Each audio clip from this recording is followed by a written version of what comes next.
Some of the content in this episode may be sensitive or distressing to some listeners. Welcome to Wise Up Governance and Boards podcast, brought to you by 3 Wise Owls Governance Consultants, covering hot topics in governance, risk, latest regulatory changes, and issues keeping directors and executives awake at night. Here are your hosts, Ainslie Cunningham and Deb Anderson. So welcome to another episode of Wise Up. Today we are joined by Marc Nuss, who is the Business Development Manager for Destiny Rescue, a not-for-profit organisation dedicated to rescuing children trapped in the sex trade. Welcome, Marc. Oh, thank you so much for having me. I really appreciate the opportunity that I can share about Destiny Rescue and what we do.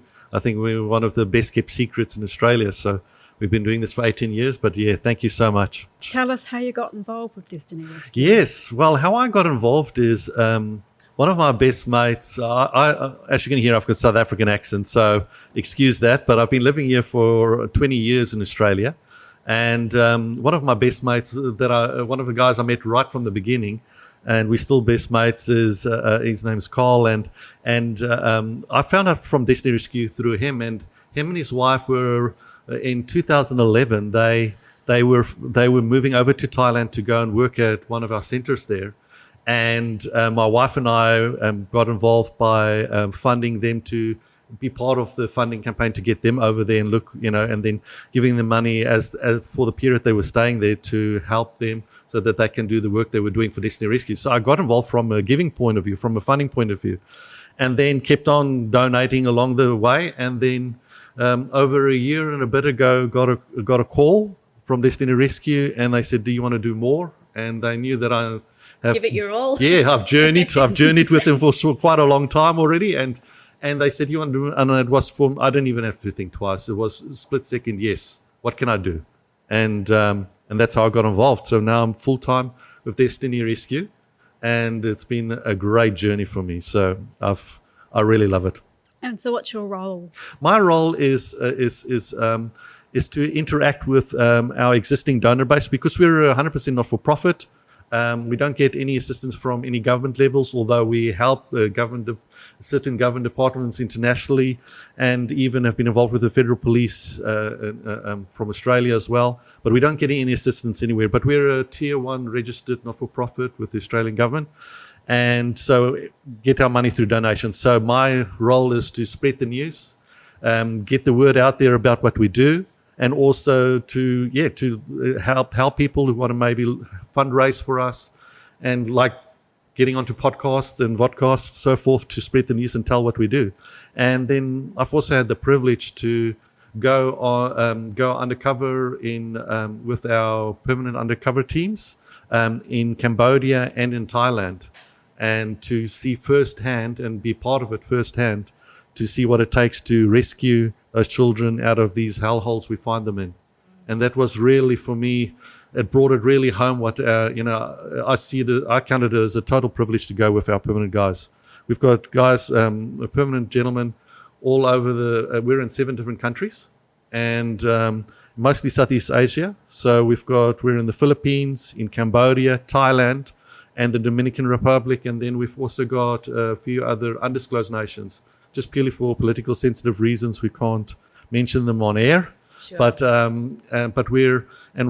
what we usually do is we've got 2 types of rescue. I'm kind of just launching to explain part of my journey with this, and we've got what you call a soft rescue, and then also a hard rescue, which is what we do with the local federal police. So soft rescue is where we go in undercover into bars, karaoke bars, brothels, and in some real dingy places.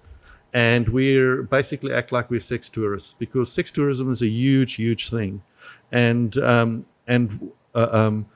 problem with is it's a Western created problem. Mm-hmm. So like Australian government last year in the Sydney Morning Herald, there was an article about that the government guesstimates, and this is only a guesstimate, that about 250,000 men travel to Thailand for sex tourism every year just from Australia.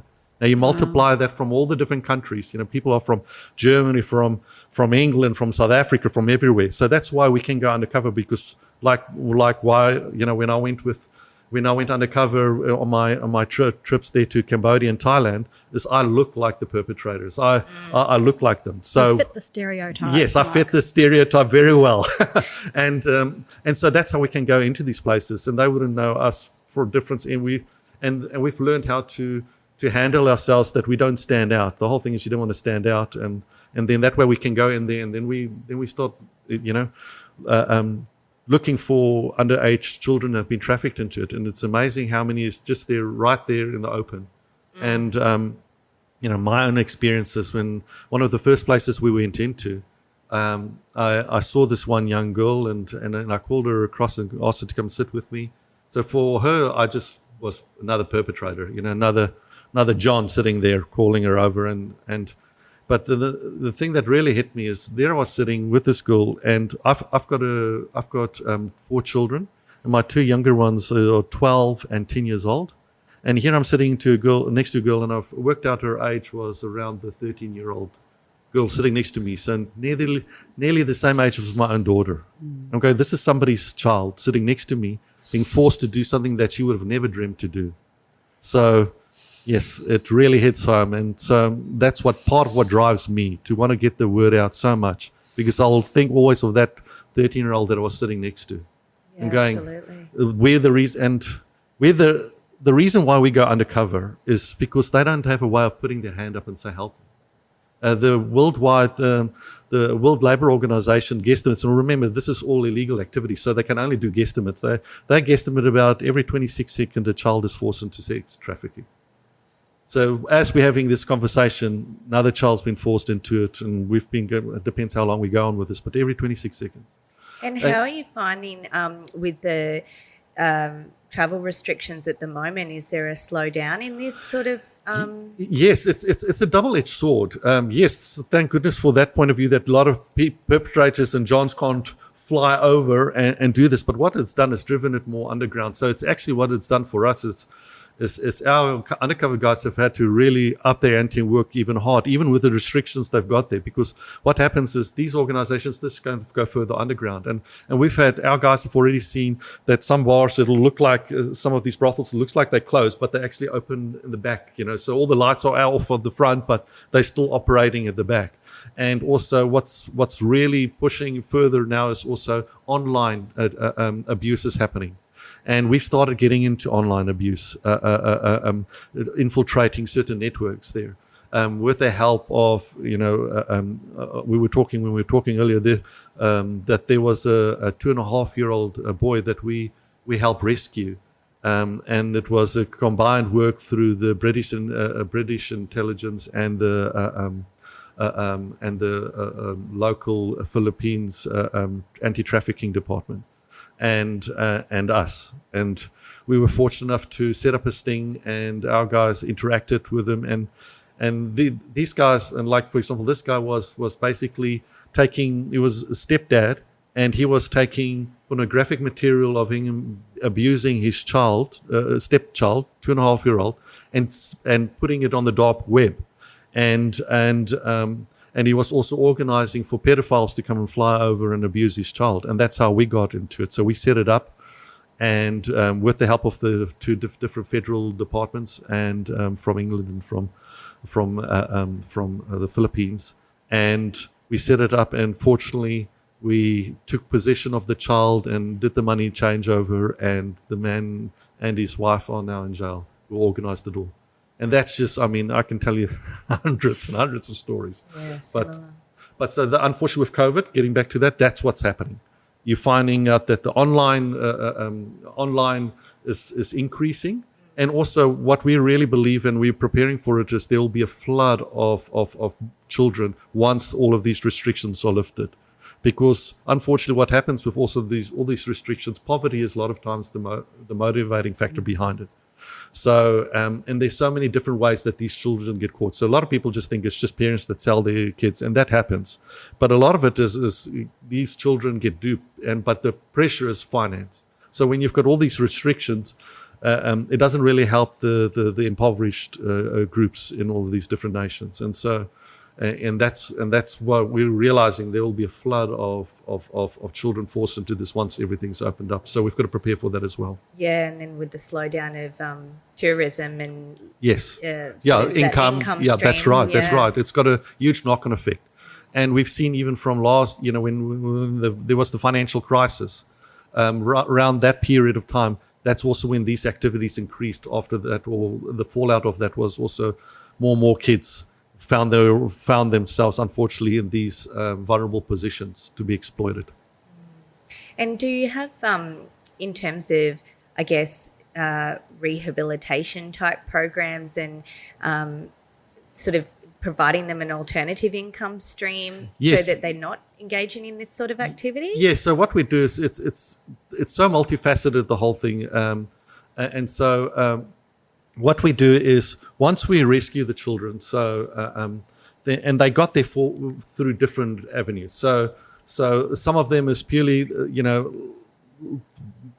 one of the major stories or main stories that's always repeated in different ways is you'll have a child and, she's 12 years old or 14-year-olds or whatever age they are, but still young. Their parents just battle looking after them, and they said, all right. So they feel the pressure to want to help their family. So they said, okay, I'll go to the big city and look for work. And, I'll give you one example. We had these two girls that they were in northern Thailand. And a lady actually came into the small rural town and just said, hey, I need two girls who are looking for work to come and work at a restaurant that I own. Do you want to come? Or who's looking for work? So these two friends, 15-year-old girls, put their hands up and said, yeah, we'll go. And didn't know where they were going, thought it was just kind of, just down the road, ended up traveling in the back of like a ute for 2 hours and find themselves at this bamboo hut in the middle of nowhere. And once they were in there, they were basically gang raped, forced. These two girls were virgins, had no idea, and basically were broken in. And then were from that moment sold for sex. And so a lot of times these kids think they're going for work, but then they get forced and railroaded into this. And that story is over and over and over in different versions, but that's basically the gist of what happens. But once we find them and we rescue them, and like we rescued these two girls, once we find them and rescue them, we take them to our rescue centers. And it's happened so many times because just think of this. The girls met us, our undercover guys, and initially we just looked like another dirty John that's walked in, right? So how desperate have you got to be that when we start showing them this is what we do, but they've been lied to so many times. We could just be another story that we're telling, another storyteller, and they could get themselves in a worse place. But just shows how desperate these girls are going to be that they're willing to go with a complete stranger because we've got to get their permission. That they'll finally say, yes, okay, I do trust you certain element. And they go with us. So we book them out as we're going to abuse them in a hotel and we disappear with them. And we take them to our rescue centers then. But the most amazing thing is to see those faces when we drive into our compound. And we always get the girls that are already there to come and greet them. And to see the relief in their faces that what we told was true. And that they're now in a safe place. And so once they're there, what we find with a lot of these girls, they sleep for 2 days without stop because of what they've gone through and the trauma and everything. And then in our rescue centers is then when we give them a week to kind of settle down and, just you kind of get back to some form of normality. And then we start doing stuff like we'll do medical checkups. They get medically assessed because some of them have venereal disease. Because they've been raped and everything else. So we give them medical help, we give them psychological help, and we also take them then through, because they've been traumatized, through a trauma counselling process. And then we also start assessing them, where's the education levels. Like, for example, in Cambodia, we'll find that some of these girls don't even know how to read and write in Khmer. So we help them with that by obviously start teaching them how to read and write, because part of it, we've got to up their skill levels. Like, coming back to your question, sorry, it took a little... No, that's okay. And I keep on bumping the mic here, I apologize. But yeah, so we go and so we start assessing where they are with their schooling and then start helping them with their schooling. But then also we look at what what type of what's the area, because we believe in the principle of give a man a fish, you feed them for one day, but teach them how to fish, you feed them for life, and they can look after themselves and their families. So we're not naive enough to think, just help them, patch them up and send them off. No, you've got to give them all the tools that they will not find themselves back in that position again. And that's why we've got such a high success rate of the girls never falling back into that or getting caught back into that type of industry. So what we do is then we'll assess them and see, like, for example, in Cambodia, we've got in-house, we've created a beauty, train them up to become beauticians. But when we say beauticians, there it is hairdressing, nails, and makeup. And so some girls will go for that. Last year, just in Cambodia alone, I think we had 24 girls graduate from that program. So, and then we set them up with when they go, if it's safe for them to go back to their own village and to be with their family, we actually will send them with product and gear as a startup kit to be able to start up their own little business there. Those that aren't safe, they can still. We look after them. If it's not safe to go back, they'll stay around where we are, but we'll set them up there. But we've also got a lot of other businesses. While I was in Cambodia, there was an organization called Bloom Cafe, for example. They'll take the girls on who are interested to go in that direction. They'll train them up to become patisserie chefs, and they'll train on them for 2 years and then employ them afterwards as well. But also what they found there is that other restaurants there also have been asking for these girls because they've been trained so well to come and work for them. And with our aftercare, I'll give you one story if you don't mind. I know I've been, Absolutely. but it's the aftercare great. is so important, because the rescue is one part, but what you do with them after is so vitally important for their future. And so that's why the essence of us, why we call Destiny Rescue. We rescue them to put them back where they can choose their own destiny. So it's not something that's forced upon them, but they can choose the life they want to live. And so one of the things we've got is. I'll just. It's not real names because we've got to protect the girls we work with. But I'll just say Rahana. She was a girl that we rescued, and I won't say the nation, just purely to protect her as well. But Rahana, we rescued her, and we were trying to work out. She didn't seem to nothing really fitted for which direction to take her. We helped her with reading and writing, but just didn't know where else to take her. And so then one of our workers there at our home saw that she was drawing a lot. And so I go, well, and then looked at her drawings, and she was actually quite a good little artist. And so we paid for her to go into a local Japanese art school to get formal training, and then their country wanted to. Then she went through that program, and then after that program, we found out that there was a new organization that was starting up that wanting to get into the animation business, movie animations, and so forth. And she went in for an interview, and she got the interview, and now she's a digital animator. So what a change from being in a place of no hope, forced into something she would have never dreamed to be involved in. Her childhood stolen, but yet our agents came across her and rescued her out. And can I just add one thing for us, what makes us different from a lot of organizations, because you've got a lot of fabulous organizations that are there that, because it's such a huge problem, that are there helping these children that have been trafficked. But what makes us different from probably a lot of other organizations out there, and I use the analogy, is like when you've got the Surf Life Saving, you've got the overall arm that will that advertises and says, swim between the flags, watch out for rips, which are very all important. We need to hear those messages and be educated, and so that's an awesome part of that arm. But in the day when you're in the waves and you find yourself in trouble, you want a Surf Lifesaver right there in the waves with you, and that's us. We go into the dark places, the places that people wouldn't dream even exist, and the dingy places, and you name it. We'll go in there and we'll look for these children. So we're in the waves with them, and when we see them, we'll find them and we'll rescue them.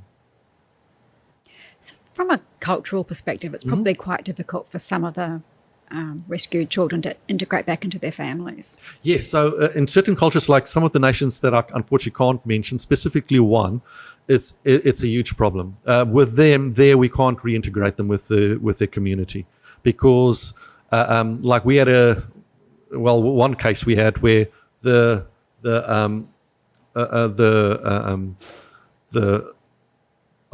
sister, so the mother died, the sister looked after the family, but the sister sold her niece when she was 13 to a brothel. And so we rescued her.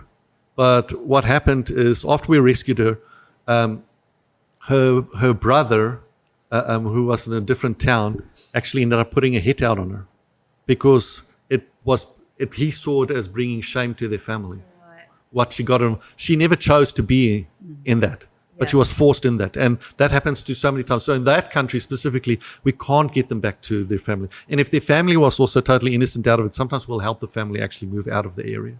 Right. Because you can't bring them back into the community. So yes, in certain communities, and we also really make sure we look after the girls. So if we reintegrate them in other countries with their families, because the World Health Organization says if you can reintegrate these girls with their families, if it's safe to do so, we'd go and determine if it's safe. We send our social workers and community workers will go out and look and do assessment.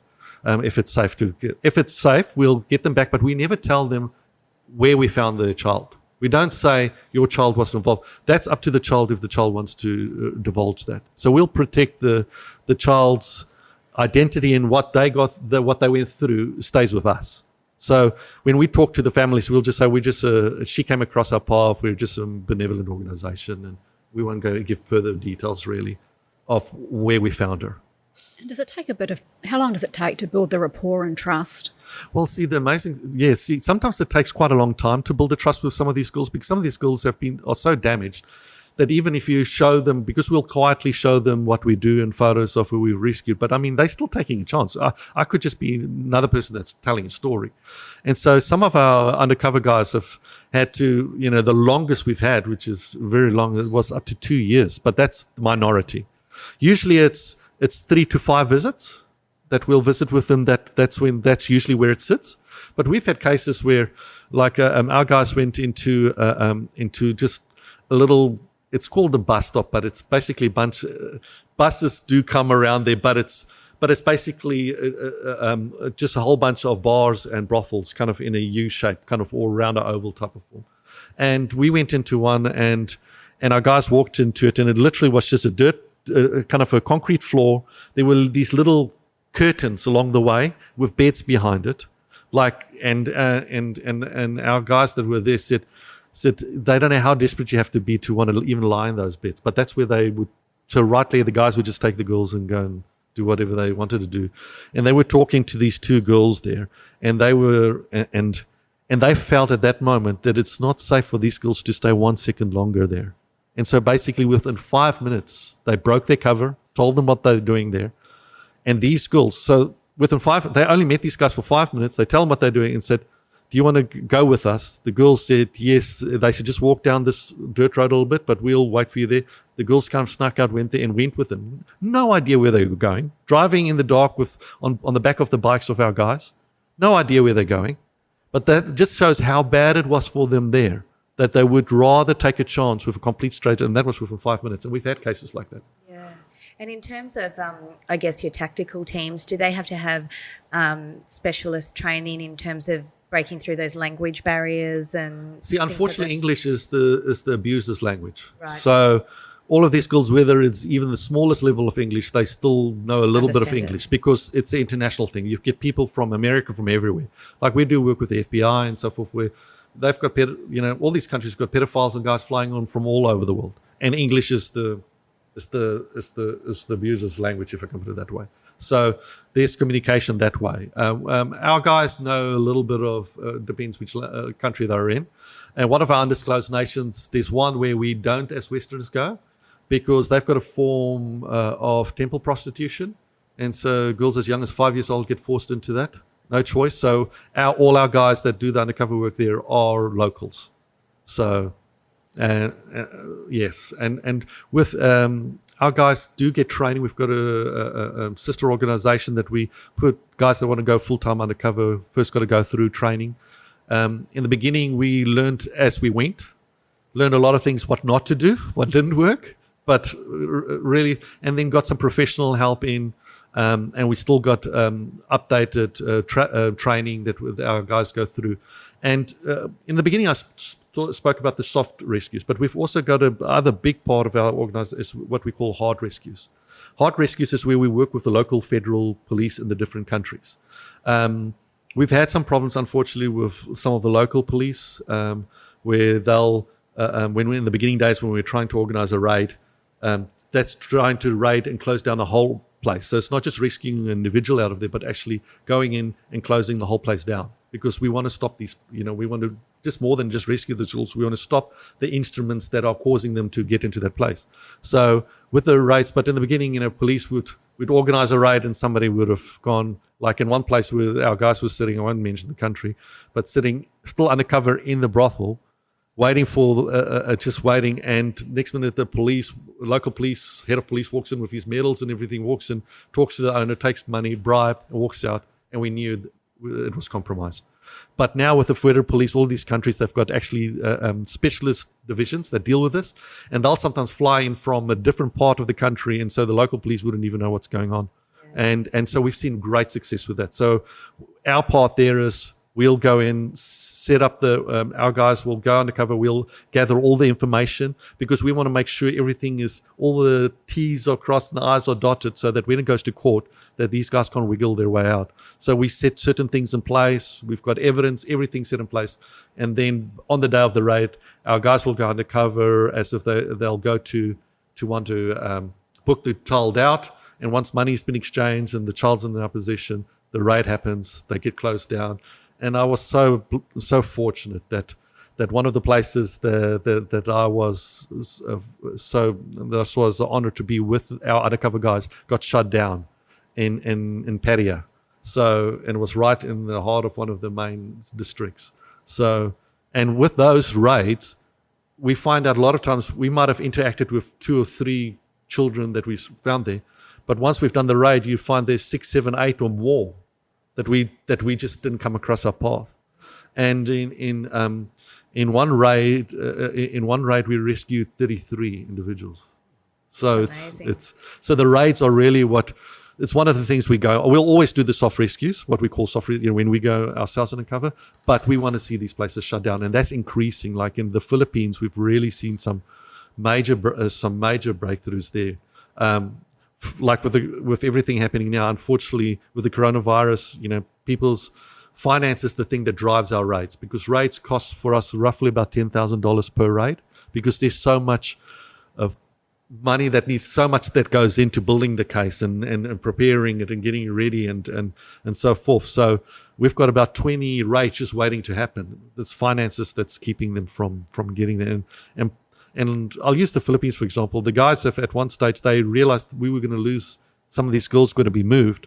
And unfortunately, it was just at one of those moments when we were a bit stretched financially a bit, that the whole team in the Philippines decided they won't get paid. They'd rather put that money towards a rescue. So our guys believe it with all their hearts.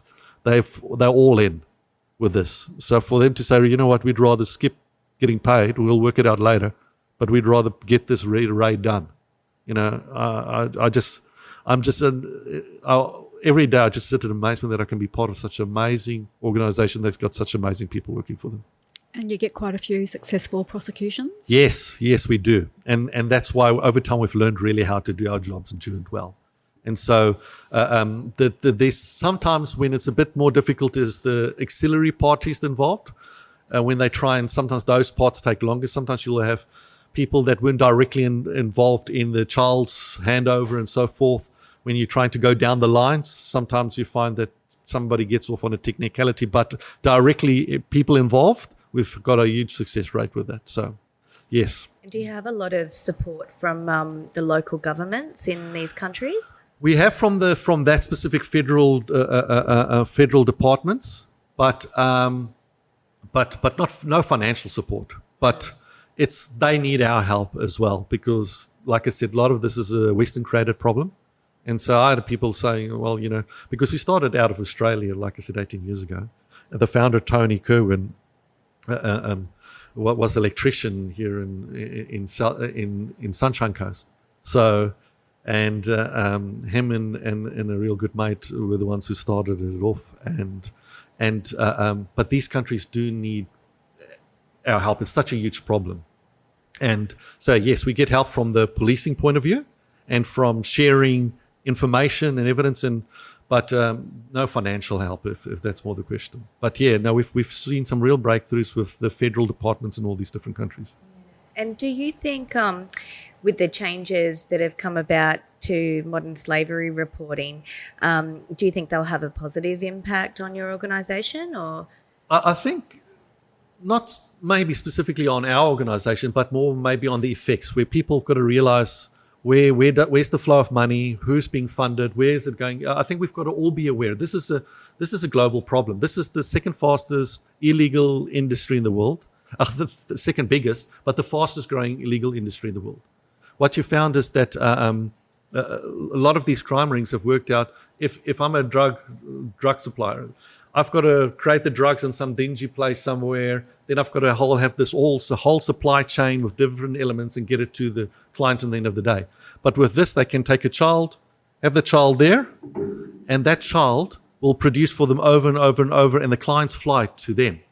They don't have to send the child anyway. So they worked it out very quickly that it's a way more lucrative business. And when people think trafficking in slavery, we always think of back in the 1800s when you had African people taken in chains on boats to England, to America, to everywhere. But if you think in monetary terms, in those days, it was a rich man's type of thing. It was, if we work it out today, a slave was about between $30,000 and $40,000 is what it cost you. But now in today's society, you can get a child for $90.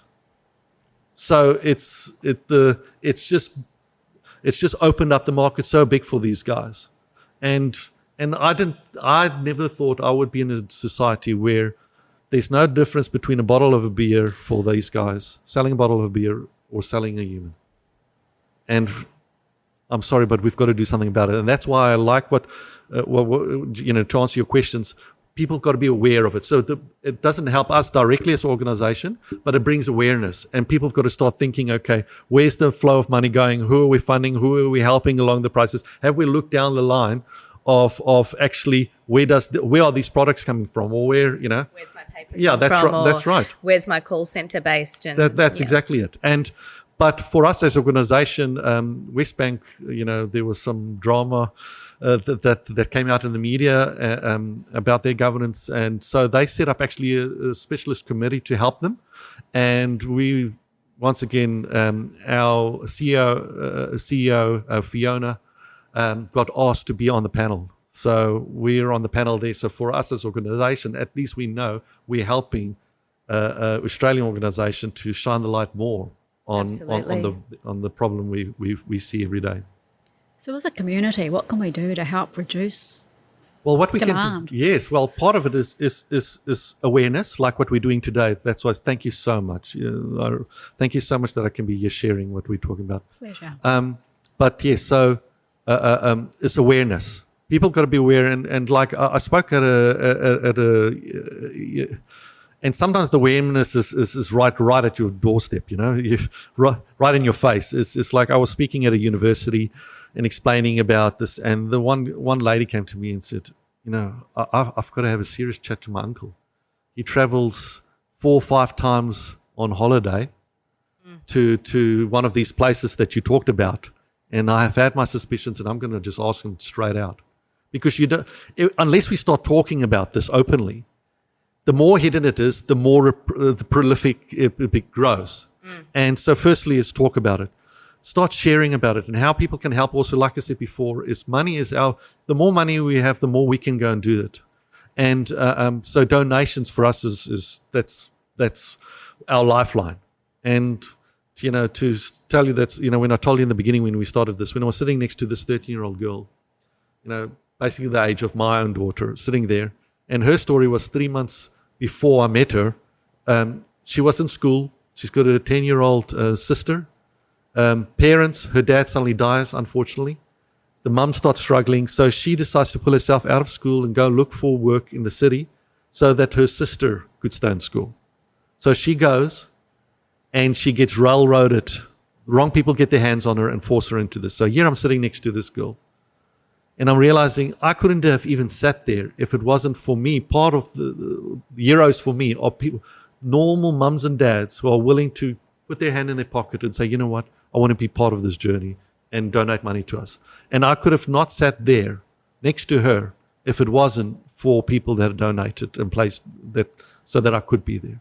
And so donations is our big thing. We've got a thing called a Rescue Partner where people can give on a monthly basis. That helps us with our cash flow, looking at about $48 a month, but that's Rescue Partners. But then there's also, we've got people also that say, you know what, how much does it cost to do one soft rescue? And that's $1,500 roughly. We've had to work out numbers, sometimes higher, but it's around $1,500. And so we've had people say, you know what, I want to give money to be able to effect a rescue. And then also we've been speaking to organizations and individuals. We've got, like I said, we've got those 20 raids that we need to do. So if there's people or even groups that can come together and say, you know what, we're going to start a little GoFundMe or a Razorly site, and between our friends, we've got people that just talked about this week that they want to get together and raise enough money for a raid. Because a raid, they can not only rescue quite a lot more girls, but they can actually shut it down and send the perpetrators to jail. So those are the different ways. And you can go onto our website, which is destinyrescue.org.au, and you'll see there is a donate button there. And also talk about it. Share on your post. I'll gladly, and like I said before, I'll talk to anybody, whether it's one person or 100 people. I'll talk about it, because the more we talk about it, the more we share on our social media about it, the more it comes out into the open. Absolutely. When you shine the light on something, it comes to the open. More and more there's consequences for those that do it, but also more and more people get aware of it. The more people start rising up and say, no, we shouldn't have this in our generation. But you would find, even like myself, I've been to Thailand and Bali and all those sorts of places, and you do see it. But I think you probably sort of become naive to it and think, oh, well, it must be just normal for this country, and not really know a way of being able to stop it. That's right. And a lot of times people just don't know. That's the thing. People don't know. They'll go into, because you'll have some of these, that's nearly like tourist attractions. Like you've got Walking Street and a few others, like in Pattaya. And you'll have tourists walk through it, which it's like a tourist, because you've got all these girls and ladyboys and everybody standing out there outside of the bars, and so it's nearly like a tourist attraction. But what they don't realize is yes, there's certain people that's choices they've made that they want to do that, but a child never dreams to do that. A child doesn't have that choice. No. A child shouldn't be put in that position. And the thing is, a lot of people wouldn't even know, because they tell the children to lie. Because they don't, it's a game. It's just one big fat game. So I've gone into quite a lot of these bars and different things, and you just see it, because we look at the girls, we look at their eyes, we look at them, and they asked to, in some of these places, nothing left in the imagination. They're made to dance on these little platforms and different things, and you go in there and you see this, and then you'll see a customer talking to them, they're all smiles, but as soon as the customer walks away or they turn their head, you can see the real expression on their face, that they don't want to be there. But they're forced to do that. And these bars, and I had one conversation with a bar owner, and he didn't know who I was, and he was bragging about, this is putting money in their hands, and he didn't know I know the system. The system is that every girl has got to sell X amount of drinks every night, as in have customers buy them drinks. If they don't sell those drinks, the whole amount becomes a debt against them. So, and then they've also got to sleep with X amount of customers that the bar also charges a bar fine to book them out, which is 100% the bars, but then the girl gets the money that she gets, piddly amount that she gets in the hotel room, but part of that goes back to the bar owners as well. So so not only are some of these women forced into it, but then they're kept in debt bondage. And to keep them there longer and more. But the unfortunate thing, according to the World Labour Organization, I think they guesstimate is about 7 years is their life expectancy of children in sex trafficking, because of different things because they're very vulnerable and different things happening to them. And Is drug addiction an issue for them too? Yes, because what happens, thanks for asking that, that's a very good question. A lot of these girls, they get broken in, and to keep them compliant, they'll give them drugs. So they get addicted on that, and they also get them addicted on alcohol. Like they'll force them to drink the whole time to keep them on a certain level of intoxication so that they stay compliant. And they also force them through fear, through saying that they'll do harm to their family, to them. So there's different ways. They might not be in physical chains, but they're in emotional, psychological chains. So yes, drug addiction, and that's part of our health assessment, is to see in what level these girls are. Presumably their housing conditions are. Yes, it's not good at all, because and depends. In certain places you get where they've got zero movement, they can't go out or anything, and they stay in those places the whole time. Others, they get some form of movement, but they've always got to come back, but like I said, they've got other ways of controlling them. So and unfortunately in some places we rescued 2 girls, and it was we basically just stopped in the middle of nowhere and thought we'll check this place out, we'll go there. And although they could kind of move around, they couldn't escape it because the local police owned that business. So they had nowhere to go until we came and we rescued them out of it. And so with your rehabilitation program, have you found that any of the girls have suffered long-term emotional damage as a result of this, or are you finding success in your sort of mental health program? No, we find the program we've got, because we'll do even art therapy and a whole bunch of stuff, and we journey with them. It's amazing how resilient these girls are.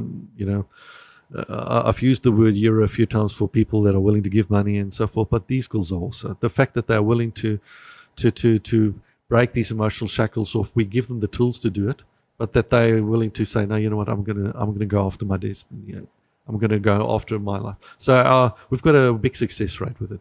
Yes, there's some girls that will take longer than others. Everybody is a unique individual. So we've just got to work with the individual and work it through.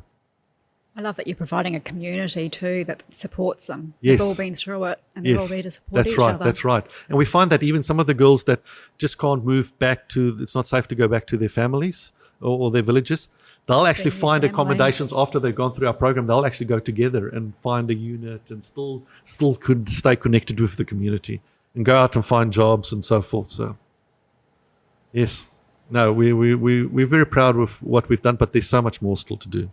There's other countries we want to launch into that, because in certain countries we've been rescuing girls that have been trafficked from other country into that country. Like in Cambodia, there's girls that have been trafficked from neighboring countries. So we'd like to expand in there. We've got one of our works that's undisclosed at the moment, is actually total preventative. We found we were risking so many of children that have been trafficked from that country into another one that we actually set up we were with the Border Patrol.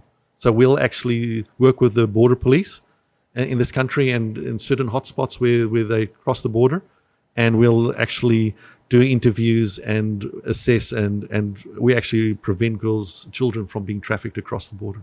So do you find, though, that in that instance they then, I guess, resort to moving underground or moving to another place, or does it really actually ever stop them? No, it does, because firstly, people get caught, and I know it's a huge problem, like we said, every 26 seconds, but you've got to start somewhere. You know, the old saying, how do you, I know it's, I've never ate an elephant, but how do you eat an elephant? It's one bite at a time. I don't know who thought of that one. But so it's for us as one child at a time.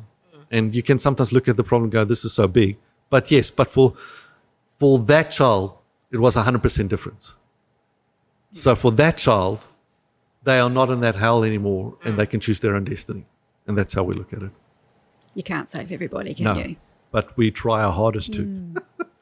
We try our hardest to. And that's the most difficult thing for us is we've had times when we were trying to get a raid done and just because of, you know, cash flow and different things, waiting. And you know, we've had unfortunate stories like when we got there, we rescued some of the girls, but one girl got murdered the day before. So we were one day short. And that's what drives me It's if we were in a position, if we were just one day earlier, we would have been able to save her. And so yes, no, we won't stop. And for us, it is important that we're there, and every child deserves that opportunity. Like we, our head of the Philippines, the one story that sits with him, he rescued this girl, and she was just elated to be rescued, out of the position she was. But then with her big smile, and then she turned around and looked sternly at him and just kind of scolded him. And she said, "Where were you? Where were you 4 months ago when I got forced into this?" She said, "I was crying every night, calling out for help. Where were you?" And that's what drives us.